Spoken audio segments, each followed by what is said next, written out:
And let me just ask you briefly to look ahead a little bit to the 2016 presidential election. How do you see this playing out?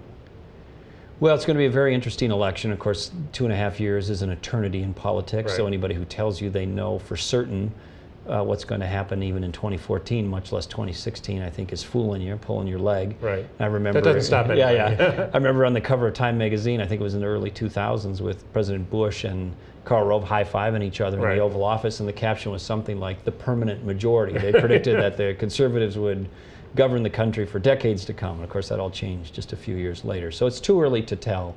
But clearly, it looks like it's going to be a possible showdown between Hillary Clinton, who I think will be very formidable for the Democrats, and one of the often mentioned names on the Republican side, people like Christie or Marco Rubio or Scott Walker or Susana Martinez or others.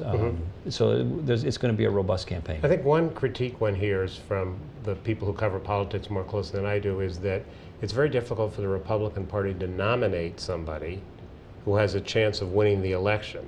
To nominate, you have to be more to the right, more aligned with the Tea Party people than the bulk of the people who think. Do you think there's a chance that that happens again? Well, that's always the storyline, but if you look at the recent results of who the Republican nominees have been, they've been more from the traditional Republican mold, you know, Mitt Romney, John McCain, George Bush. So while I know that's the storyline, which is the Republicans have this element in the party that may be growing, at least in the last 3 nominations, have gone to what you'd consider more traditional Republicans. That is changing, though, David. I think you're seeing a rise in the libertarian arm or streak of the Republican Party, and that could have implications for the type of nominee you see in 2016. What kind of role do you think Rand Paul will play in this upcoming election? Well, he's becoming the vessel and the voice, the leading vessel and voice, not the only one, along with Ted Cruz and some others, of what you'd call the libertarian wing of the conservative movement, and it's an important voice, an important role to play. And if you're going to win, you got to have a coalition. So the Republican Party is a coalition of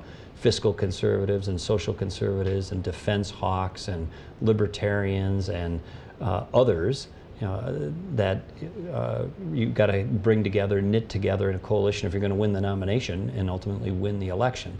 The challenge for somebody like Rand Paul or somebody who represents just one slice of it is, can you go beyond that and knit together a broader coalition? I think we'll leave it at that. Thank you very much for coming in today. All right, you're welcome.